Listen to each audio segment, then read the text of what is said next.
First வந்து பார்த்தீங்கன்னா ஜெதை பண்ணுறதை பற்றி சொல்லியிருந்தேன். அதுக்கப்புறம் ஐசைனு, அதுக்கப்புறம் ஜெதை பண்ணதுலேருந்து எத்தனை நாளில் முட்டை வைக்கும், குஞ்சு பொரிக்கும், எத்தனை நாளில் ரிங்கு போடணுன்ற வரைக்கும் சொல்லியாச்சு. அதுக்கப்புறம் பார்த்தீங்கன்னா குட்டி பொரிச்சாச்சின்னு சொன்னால் அம்மா மேலே உட்காந்துருக்கிற வரைக்கும் பார்த்தீங்கன்னா இந்த கொசுலாம் கிடைக்காது.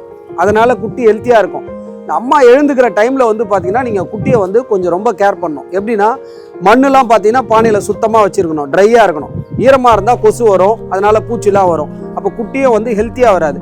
அதுக்கப்புறம் வந்து பார்த்தீங்கன்னா மெயினாக கூண்டை சுத்தமாக வச்சுருக்கணும், ட்ரையாக இருக்கணும் கூண்டு.